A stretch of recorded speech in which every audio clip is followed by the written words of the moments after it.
Welcome to the podcast, Your Future in Sales and Marketing, the podcast that helps you make great career decisions. My name is Mike Dixon, and I'm a professional sales and marketing recruiter.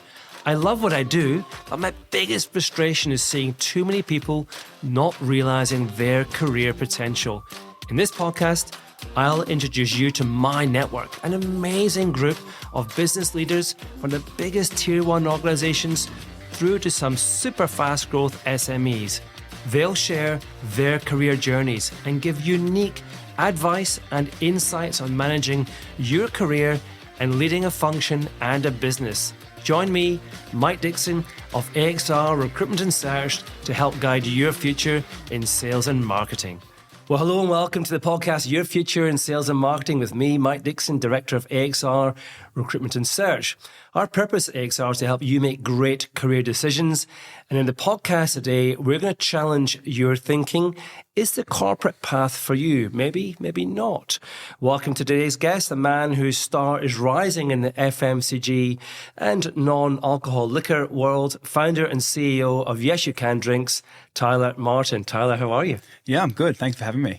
That's all right. Really looking forward to this session, Tyler. We were chatting before that, your career path is probably one of the more unusual ones we'll discuss in the pod, in the sense that it's not the classic FMCG sales marketing category career journey. But before we get into that, let's ask the normal kind of icebreaker questions that we do. First of all, question on your favorite brand. And I know you want to talk about Yes You Can Drinks, but if you didn't have to talk about a brand you've either founded or worked on, what would it be? Probably two. One's legacy, Nike. I think that's just, endured so many generations and still so relevant. And I just love their product as well. And then one more recently in an adjacent category is Liquid Death, water brand from the States that is just changing how to sell, a commodity basically. So obviously Nike, I know. Liquid Death, I don't. So tell me a bit more about it. Yeah, so they're basically a water brand founded by a creative. He was an agency guy, and they've just created this brand that is so out there. You need to, anyone listening, definitely worth looking up. They've done things like a collaboration with Tony Hawk where they literally drew blood from him and put it on a skateboard. They are like, they've done basketballs with, a cartoon head on it, like just some crazy stuff. And they're just selling a commodity. But I think they've raised money at almost $1 billion valuation. Seriously? In 3 to 4 years since they started. So they're basically a creative agency that just happens to sell water. Right. Guys, look it up. Liquid Death. Yeah, really Love cool. It. Fantastic. So let's chat a bit about life earlier on, Tyler, just to kind of get to know you. Where did you grow up? What was early life like for you? So born in Canada, can't tell from the accent, but moved to Australia when I was 2 or 3. Grew up in Sydney, and I guess a normal enough life. Got stuck into sport pretty early days, and showed a little bit of aptitude in water polo. So sort of saw that to as far as I could take it, and did the school, university, and then didn't really know what I was going to do when I grew up, and in some respects still don't. Yeah. I kind of, I'm a little bit older than you, Tyler, and I still have that conversation with my mates. What are we going to do? Yeah. Still feels like you're making up a little bit as you go along, right? But I don't think it ever leaves you. But cool. Now you were very modest there in talking about playing water polo. I like your LinkedIn profile. It says, I think you have it in this order: Dad, Olympian, and founder. Which one's the hardest? Good question. We've just welcomed a newborn, so I think we've got a toddler and a newborn now. So I think Dad is probably the most challenging and most rewarding. Yeah. Olympian, it's that there was a lot of effort that went into that, obviously, to achieve that or get there in the end. But founding a company it's challenging challenging Dad as a challenging role. Yeah. Doing both at the same time, really, really tough. But so let's kind of jump into the Olympic piece, because I'm really interested in just, I guess, your sports career prior to, and how you transitioned from sport to business effectively as an entrepreneur. But so tell us a bit about life as a full-time athlete, because I imagine water polo is not like a cash-rich sport. So, how did you get by financially? What was involved in being a full-time athlete? Yeah, so it's a classic Olympic sport. So it's, I guess, professional, but it's amateur pay, professional hours, amateur pay, particularly in Australia.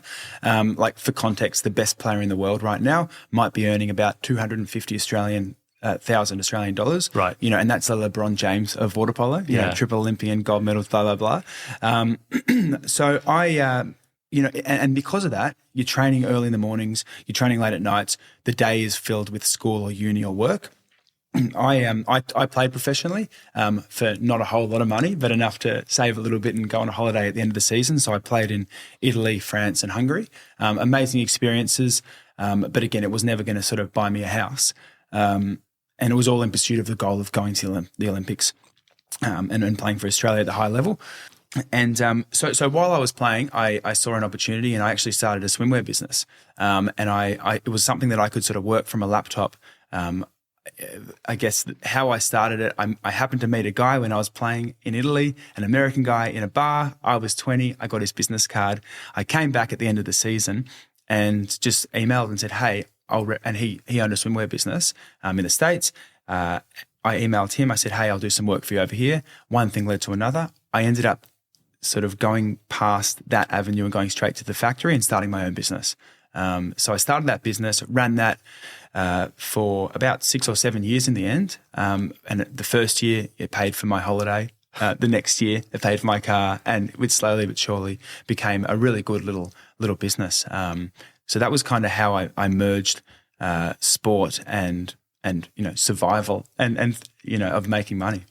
Yeah, that's very entrepreneurial. Is that something that's always been with you, that kind of eye for the opportunity, or it sounds really kind of serendipitous? You just meet a guy in a bar, and before you know it, you're launching a business through that connection. Is that just how your mind works? I think so. I mean, it's a dangerous place to explore how my mind works, but I think so. Like I never, I suppose, have had a normal job, so to speak. I did a little bit of part-time work in a bank when I was going through uni. Yeah. And I very quickly realized it probably wasn't for me.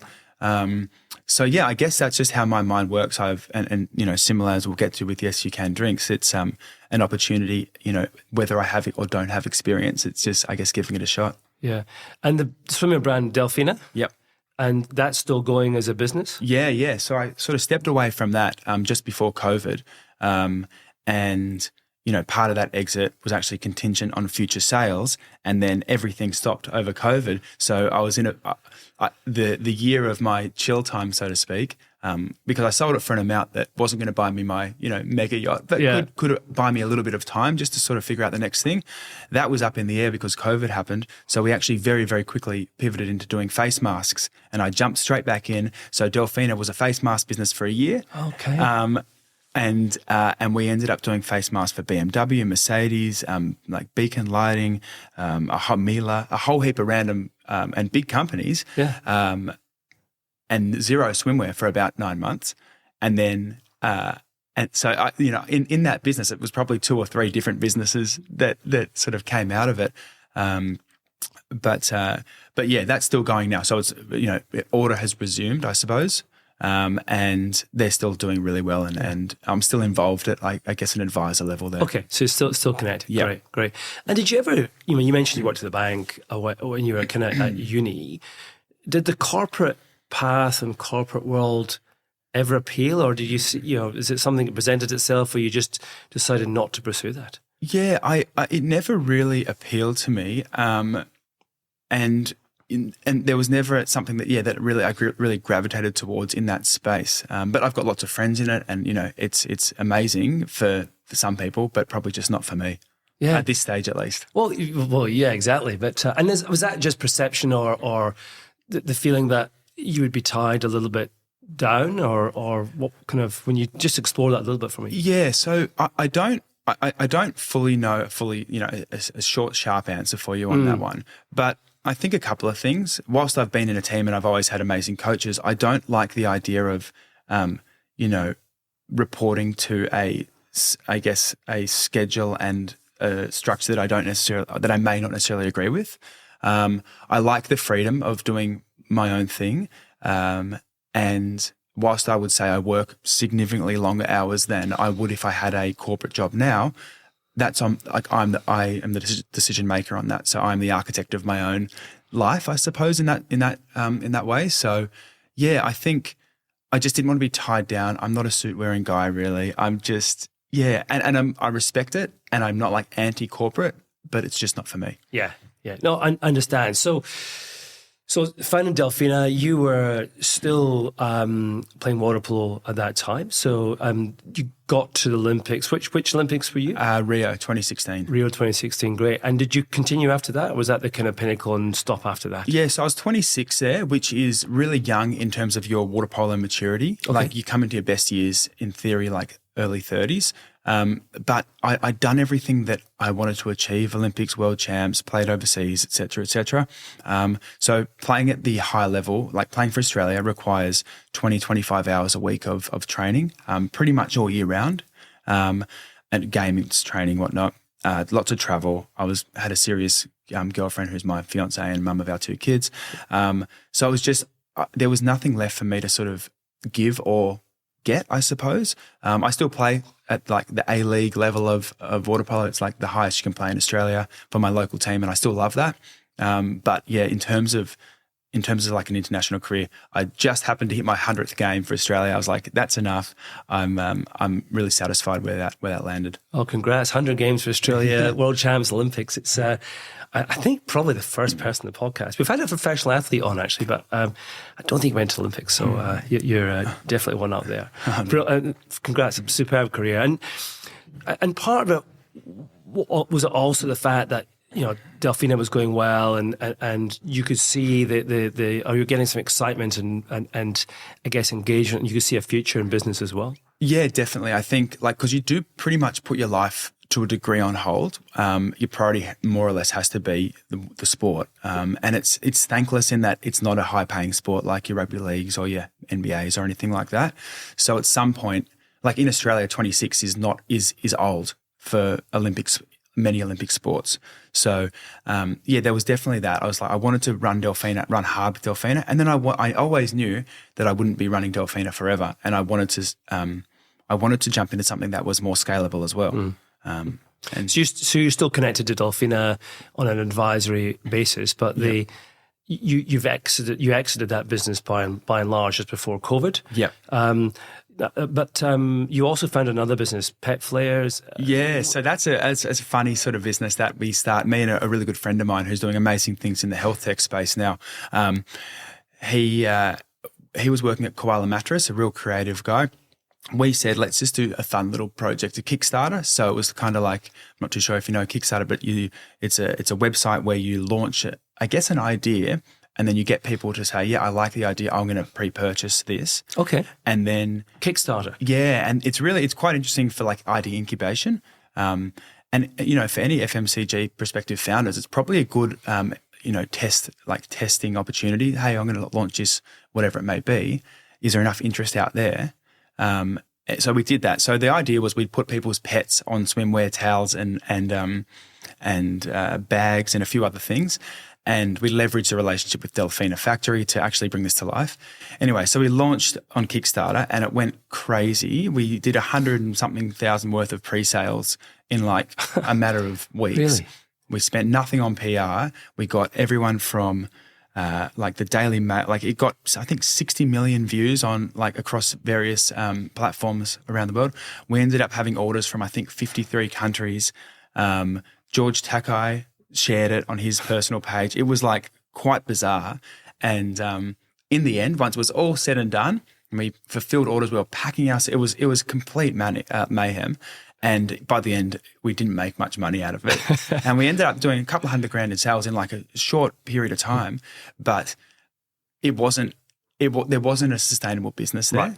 Right. Unless we went all in and we were the customized pet brand for everything you could do, which we weren't passionate about. We weren't in the stage of our life to do that, but an incredible learning experience. And it was just wild when I look back.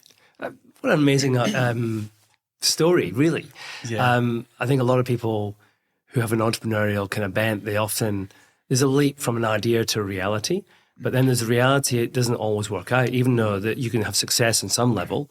You need, I think, as you pointed out, their passion, and it's got to be scalable and sustainable, as well as just a great idea in the moment. But so you probably could have done it, but you needed to kind of be all in. Yeah, exactly. And that's where we were at. We were both sort of doing other things that were sort of making us, paying our living. Yeah. And it was like, it was just that decision that we said, hey, this is awesome, and we can bundle this up now and move on from it. And that's what we did. Right.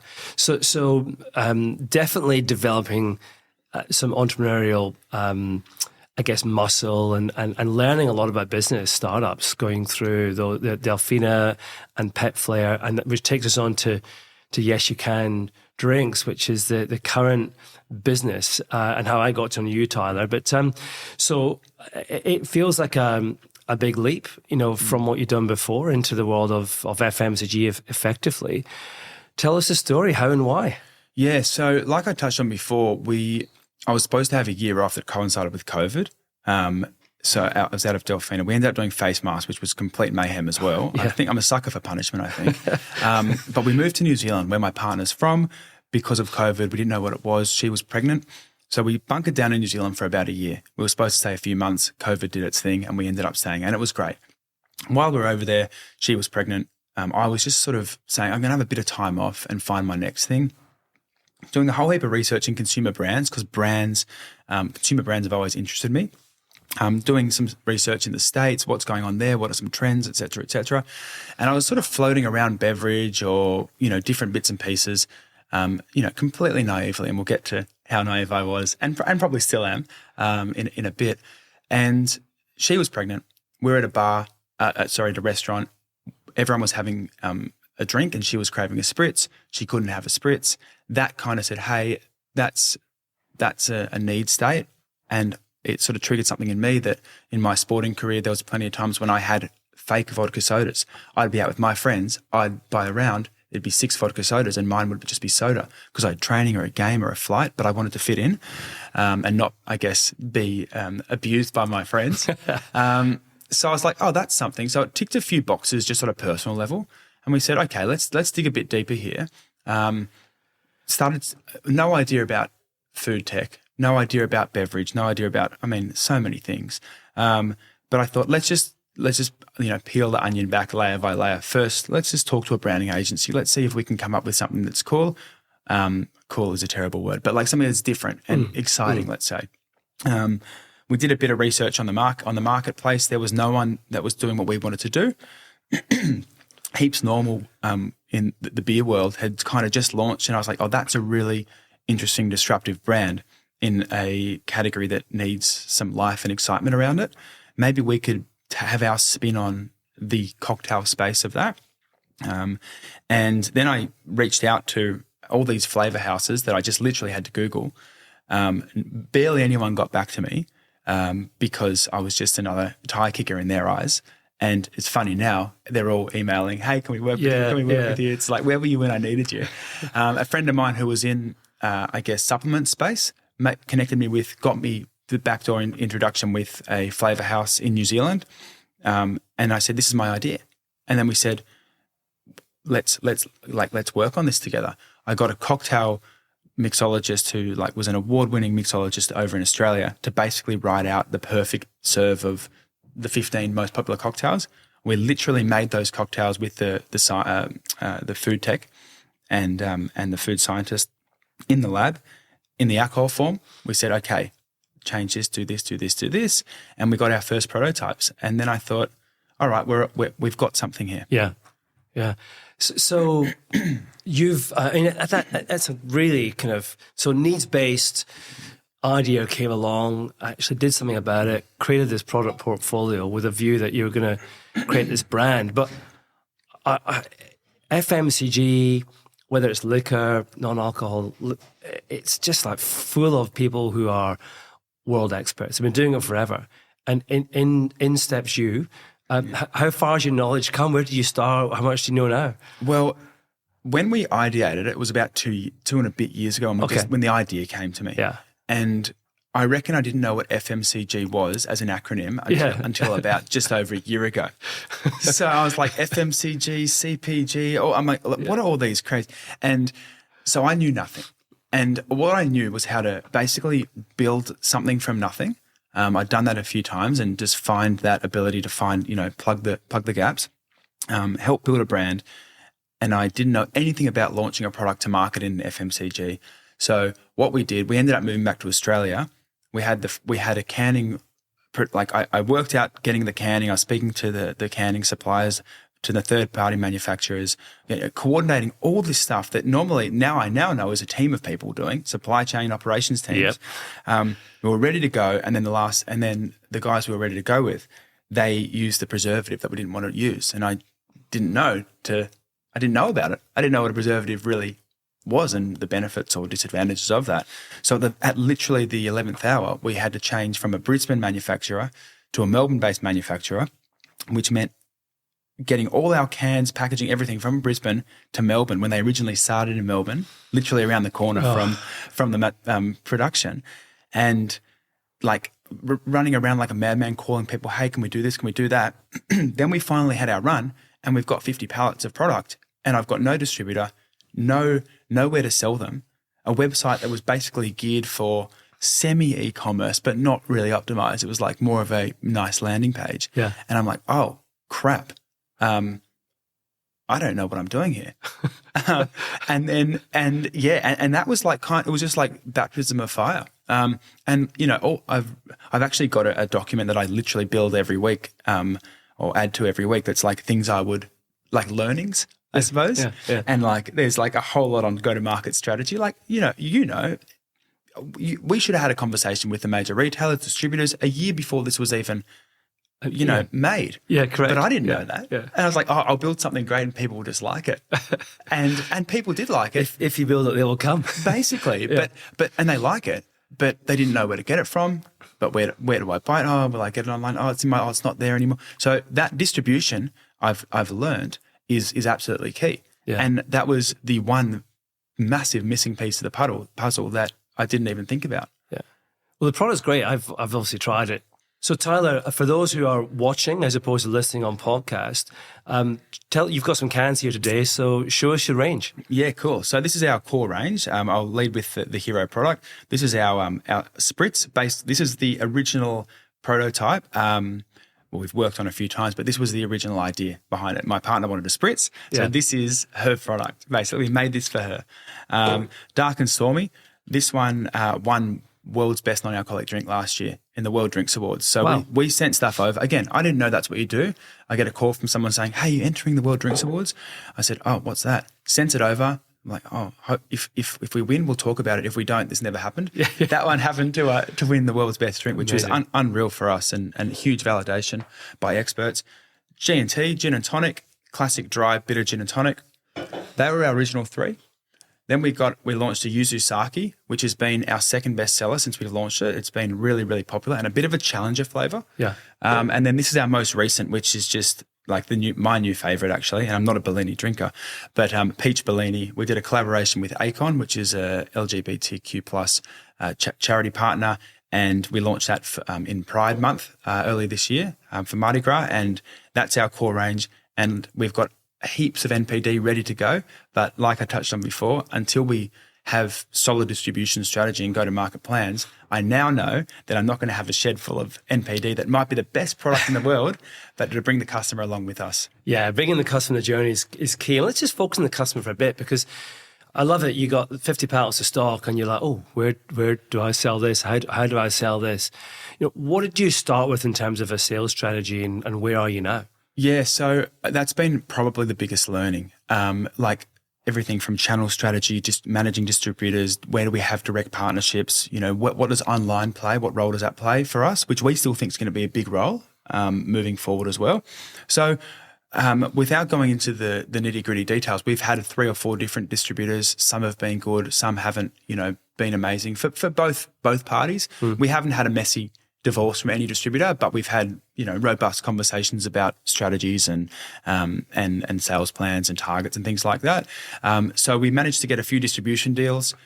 Some are still going well. Some, we've exited, but we're now consolidated. Now, how I met you in the first place, we've brought on board an experienced gun in the space, Tom, as a partner in the business. So between now, he brings 20 years of FMCG experience mixed with my naivety / ability to challenge the status quo.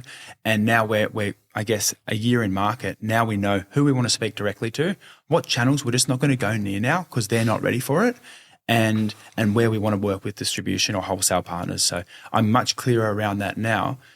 A year ago, I was like, anywhere we can sell it, we'll sell it. Now I'm like, okay, we need to be a bit more deliberate because we know some channels just aren't ready for this space. Yeah, and every sale's not a good sale because it has to be sustainable.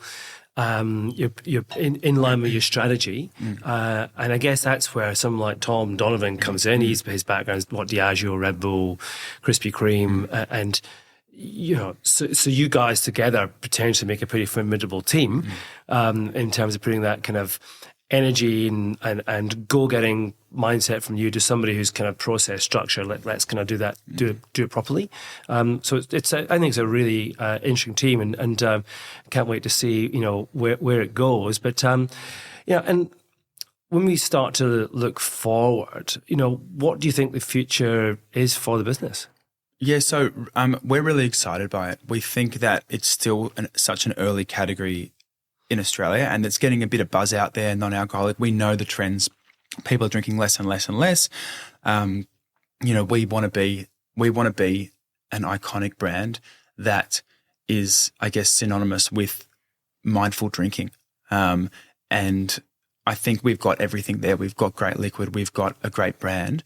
The next phase for us is we'll raise some money. We've got some people that are really interested so far, and we'd like to make that strategic. So we're really excited about that process, and that's the same deal, right? It's like not every investor is a great investor for this point in time in our business. So we're having some really exciting conversations around that. That will enable us to bring in some more a combination of, I guess, what I think the business needs, which is more experience in certain functions of the business, and then also bring in exciting, young, positive attitude people as well, who may or may not be, 20-year veterans in FMCG. Yeah. And then we just want to expand our footprint. We want to go global. We want to expand our NPD range, and work with key partners on how we become, basically an iconic Australian brand that can travel. It's really exciting. And when you talk like that, it kind of makes me think, well, how do you balance that capability to kind of look strategic at the business, Tyler? So you kind of got those long-term goals and clear vision where you want to be, but you're just busy pedaling really fast as well. Do you kind of create space to think? Yeah, it's a really good point. And you know what? I was really poor at that because I found myself, and I still to a degree find it, that I'm doing busy work because there's always stuff to do. There's always things to do. And like when it's a really lean team, they say, a customer will say, oh, can you send your accounts team to send me the invoice, or, your head of marketing, or who's a sales guy. And it's just, it's all the same people. You put another accent. Yeah. Exactly. Let me transfer you. Yeah, exactly. For the most part, yeah. So it's about building up, I guess, partners who can help in that, in some of that busy work. But yeah, you're right. So now I've gotten a lot better at actually portioning out parts of the day or parts of the week, and even parts of the month. There's some, couple of hour blocks about just research on the space, what's going on, what's, some deep work, deep thinking. There needs to be busy work by everyone at the moment, but definitely, because we don't want to lose the forest for the trees. And that's going to, I've learned a lot in that space in the last sort of 6 months as well. Yeah, great. You mentioned investment there, and that's obviously key to any early stage business. You're also involved in a couple of investment firms yourself, Blackbird and Athletic Ventures. Just give us an overview as to what those firms do. Yeah, so Blackbird, I've done a bit of work in a couple of their programs. I feel sometimes a little bit of a fraud in it, but like in a little bit of mentoring in business startup. I always say I can help people in what they shouldn't do, rather than like necessarily show. I'll just learn from my mistakes. Yeah. So I've done a bit of work with them. They're like number one VC in Australia, super connected, and just a great network to be a part of. Athletic Ventures is a really interesting one as well. It's a syndicate of athletes from, Paddy Mills and Pat Cummins right down to little old me, who basically get opportunities to look and invest in companies, not early stage generally, but like Guzman and Gomez was one, Pet Circle, Eucalyptus, which is a telehealth company, and just gives athletes an opportunity to, I guess, be part of the investing sort of climate versus or ecosystem rather, than just be like, what do I, I'll buy a house. What do I do with my money? What do I do with my money? Yeah. So that's been really interesting. And, at some point in time, we may be, there may be a conversation that mixes the Yes You Can world and that as well. But it's just good to have, for me, I like to keep finger on a lot of pulses as well. So for me, it's quite nice to be part of that sort of world as well. I think it makes a lot of sense because you can get very absorbed in your own business. I think having perspective from other people and being connected and having your finger on lots of pulses, as you say, makes perfect sense and probably helps you in your day job as well. Yeah, and like there's resources that I've learnt by being part of some of those programs and just by seeing, investor reports from these companies that helps me, I guess, think and plan around what that phase of our business will actually need to be like. Yeah. I want to spend just a few minutes talking around how you run the business as well. And so the business journey is super interesting from genesis to where you are. But, what's the kind of role? Take us through a typical day or a week of what you do as a founder, but also a manager of the business. Yeah, it's a good question. And it's something that I'm constantly trying to evolve and be better at is actually, like I said before, not just finding myself in busy work, which is very easy to do. But because we are such a lean team at the moment, there's probably less managing and more doing. I think the next evolution of the business will be a bit more management. So I guess everything that I would do in a week, like this, it's hard to say because we haven't developed a great cadence because it's just a lot to get done and we are in this growth phase. So, for example, I'm trying to put out fires on a production front, this week, today and yesterday as well. Schedules are mixed around. We're going to low on stock here, like that kind of stuff. Yep. We're trying to, have high level conversations with retailers, with distribution partners, with potential investors as well. So that's like an always on thing as well. And Tom does a great job on the major retail part of that as well, and the back end. It's NPD. Like we know in this space, innovation is going to be key, and that's something as a small brand we can do quickly. So that's part of it as well. And then at the moment, we're just looking at what partners look like. So, do we hire a head of brand or do we partner with a creative agency? Do we hire a head of marketing or do we, get a junior brand manager and, I oversee that function as well. So it's just kind of we're in a bit of a regroup is probably not the right word, but we're just, I guess, getting all the cards on the table and saying, okay, this is the direction we're going to go in. So in a year's time, I hope that I can tell you, well, Mondays are my investor report days and Tuesdays are my accounting days. But at the moment, there's just a lot that needs to get done. And the main structure of my week is I try and do 3 batches of emails because I used to, and I still sometimes do, live in my inbox, and it's a terrible thing to do, for me at least. And I try and bookend the week with team meetings. We try and do that. And I try and not take meetings in the first 4 hours of the day. So I can try and get some whatever deep work needs to get done in that period of time, brief a designer, write a report, et cetera, et cetera. So you give yourself some kind of organizational guidelines to work within. But the reality is you're wearing every hat from supply chain to marketing to CEO to finance to to sales. So it's I guess what I'm trying to do is to give people an insight into what it's like doing what you're doing. For those who are thinking, well, I'm on this corporate path, or do I go on a corporate path because I have all these ideas, maybe I should pursue that. And it sounds really exciting, but the reality is it's really busy as well. Yeah, I think like there's days, and like Tom and I, laugh about this as well. There's days when I wake up and I say, oh man, I would kill for a normal salary and normal work hours. And then there's days when I think this is going to be a multi-$100 million business and it's going to change a lot of lives for the better, and it's going to be a whole lot of fun on the way. And, that's that could be today and yesterday. Like it's not like, that's a regular founder mindset, I think. And I speak to founders in all industries, and we all have similar, aspirations and fears. Yeah, that balance. Yeah. We touched on finance, investment, cash a couple of times. It's really critical when you're running a business. The best ideas and early success, can be great, but unless you've got good cash flow and good funding, it becomes really, really difficult.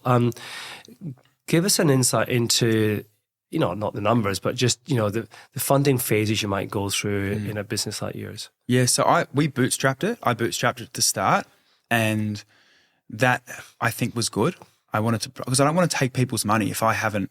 And explain bootstrapping for those who don't know the phrase. So I funded it myself, and that was another learning. I didn't have a finance plan per se at the start because I didn't know.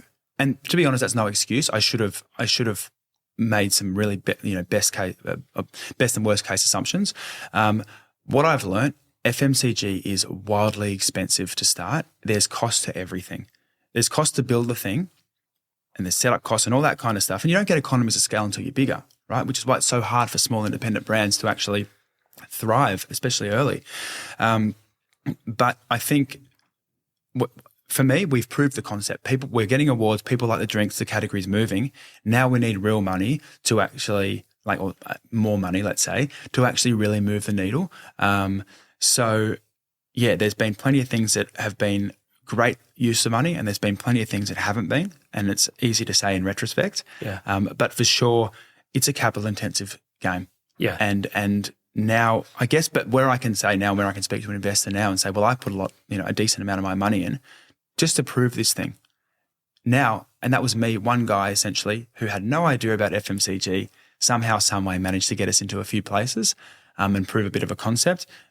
Put your money in. We're now building out a team that knows what we're doing. We're planned, we're structured, and we know there's heaps of headroom to go in the category and for the brand. So I think that's good. I haven't just gone to everyone and say day one, hey, give me your money because I'm going to do this. I've got no experience. No, I know. I've learned that. I'm in it. I'm in the business. I've got an interest in a real interest in making this thing, explode. Yeah. I think that's a good perspective.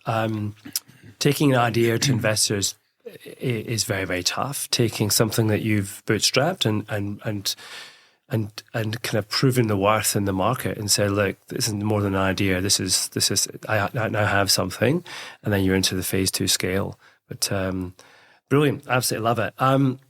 Now, I want to just talk a little bit around again.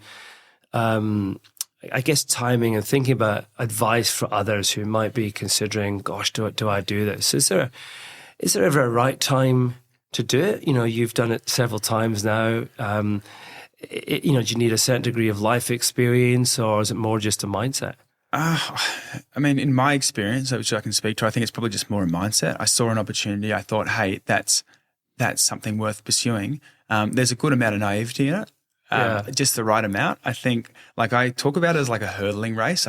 You jump over so many hurdles that it's just as hard to go back to the start than to keep going, So there's plenty of hurdles, and I think being aware of that, but not being afraid of that. But my biggest piece of advice, I suppose, in my experience, is I would look to start with a co-founder who can complement your skill set. My co-founder is my partner. She didn't know anything about FMCG, but she's ex-Google. We're very equipped with marketing and account management, but having someone who can really complement your skill set from day one and just to bounce off, we'll get great news tomorrow and we'll get terrible news the next day and so on and so forth. And, when you are the only person absorbing that, it's tough. And it's also less exciting than when you're on the positive end. Yeah. So that's a big piece, I would say, if you're looking to do, step out of the corporate world or even into something new, whatever it may be. I think there's no harm in finding a really strong co-founder to do that with and share the wins and losses. Great. Are there reasons in your experience that businesses don't get off the ground? Is it just, someone's got the idea but hasn't got the wherewithal to do it, or is there other common reasons that businesses just don't get going? I think quite a few probably. One, the idea is not right for the time, or the idea or timing's not right. The product or the timing's not right. Like this 5 years ago or 10 years ago would have been a terrible idea because the market wasn't ready. The timing wasn't right. 2, capital. You run out of cash. I think that, or you don't fully commit to what it's going to require, like what's it going to take. That's probably common. And 3, and it's a word bandied around in every business, but resilience, like it's bloody hard sometimes. And you're going to wear a few knocks. And if you just got to, I guess, take it and keep going and keep getting up, and then not let, I guess, one knock be the fatal blow, like mentally, where you just sort of say, you know what, I'm done. Yeah. I remember one of the first conversations we had, Tyler, and you said to me, you used a different analogy. He says, everything I do is like, laying another brick, and I'm not, I don't know if it's a great brick or not, but it's building the house. And I think of that in my business a lot. I talk to my guys, I say, every call you make, every interaction you have, everything we do positively in the market is another brick in the house that we're building. And I think that kind of keeps my resilience high. So I've taken your advice, and I kind of use that with my guys every day. Inspiring story. Love it. Love the journey you're on. I think your products are fantastic. It's an awesome brand. It feels to me that this is an absolute winner that you're onto. I hope you make your hundreds of millions. It wouldn't be a bad result. And I think, that's, I appreciate you taking the time and hearing my wild story. And hopefully it is just a start. Well, we've a wonderful group of listeners. I've heard a lot of corporate stories. We've delved into a few startups. This is probably the earliest stage business we've got into. And it's been brilliant, really unpicking some of the challenges, but also what drives you and what motivates you. And I think a lot of people will take inspiration from this, Tyler. So it's been a great conversation. So thank you. Oh, thank you. Now, our purpose, guys, is to help you make great career decisions, and whether that's on your corporate journey or whether that's to start your own business. I do think this has been, super exciting, and I'd love for you to take some inspiration from Tyler's story. Next on the pod is one of Australia's most senior female leaders, Susan Catania. Now, Susan's a business executive officer for Nestle Foods. So if you're going from one business at one end of the scale to the biggest FMCG in the world, from one pod to the next. So if you're inspired to think about your careers, think about your career goals, then reach out to me, anyone on my team. We'd love to have a conversation just to help you shape your thinking about what the future looks like. We've got lots of tools and assets that can help you in terms of salary guides, which step through role families, how do you progress from one role to the next, guides on how to frame a career conversation, which will really challenge you in what you want to do. So lots we can do to help. So Tyler, thanks again. And from me, Mike Dixon, keep listening to our pod to help your future in sales and marketing. I hope you enjoyed today's podcast from AXR Recruitment and Search. We're passionate about helping you get the most out of your sales and marketing career. Keep listening as we bring you more career insights and advice from Australia's top sales and marketing leaders. You just can't get this career advice anywhere else. My name is Mike Dixon. See you next time on Your Future in Sales and Marketing.